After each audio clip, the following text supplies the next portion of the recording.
नमस्कार, आप देख रहे हैं ऑनलाइन न्यूज वाला। मैं हूं आपके साथ दीपक गुप्ता। मध्य प्रदेश के महासंग्राम में इस बात की चर्चा जोरों पर है कि क्या चुनाव से कुछ महीनों पहले सिंधिया या उनके विधायक पाला बदल सकते हैं। क्या बीजेपी से इस्तीफा देकर कांग्रेस पार्टी में वापसी कर सकते हैं। क्या ऐसा मुमकिन हो सकता है? अगर होता है तो क्या कांग्रेस की सरकार इस बार 2023 के विधानसभा चुनाव में पूर्ण बहुमत के साथ जीत पाएगी? सवाल कई सारे, क्योंकि 15 साल का जो शिवराज सिंह चौहान का एक आराम से सरकार चला रहे थे, उस सरकार को पूरी तरीके से ध्वस्त किया था सिंधिया, कमलनाथ और दिग्विजय की जोड़ी ने। राहुल और तमाम बड़े नेताओं का भी इसमें योगदान था, लेकिन सिंधिया की बगावत ने 15 महीने बाद ही कमलनाथ की सरकार गिरा दी, जो पूर्ण बहुमत से नहीं बनी थी। 116 सीटों का पूरा खेल होता, लेकिन करीब 114 सीटें कांग्रेस ने जीती, 2 सीटें रह गई थी कम, लेकिन बाकी निर्दलीय पार्टियों से सहयोग लेकर बहुमत बना लिया था और बीजेपी 109 सीटों पर रह गई थी। अब कहा यह जा रहा है कि अगर सिंधिया और उनके विधायक वापसी कर भी जाते हैं तो क्या ये पूर्ण बहुमत में बदल पाएंगे। दरअसल यहाँ पर बात इसकी है कि जो सिंधिया के साथ विधायक गए, 22 विधायक, वो जिताऊ विधायक थे, यानी कि जीत जाते थे। कोई ना कोई उनके सामने मुसीबत आती, उसको पार करके वो आसानी से कांग्रेस के चुनाव चिन्ह पर जीत हासिल कर लेते।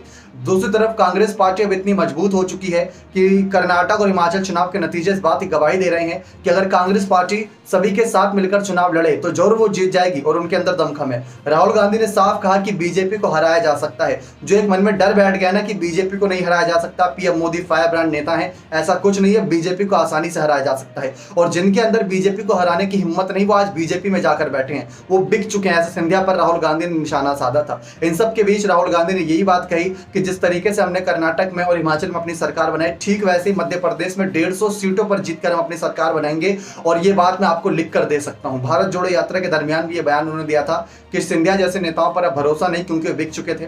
खैर, अब चर्चा है कि अगर वापस आ जाते हैं तो क्या कांग्रेस जीत जाएगी आसानी से बहुमत के साथ। तो कहा यह जा रहा है कि अगर वापसी कर लेते हैं तो शायद जीत जाए, क्योंकि हमने जैसा कि आपको कहा कि सिंधिया के साथ जो विधायक गए, 22 विधायक, वो जिताऊ विधायक थे।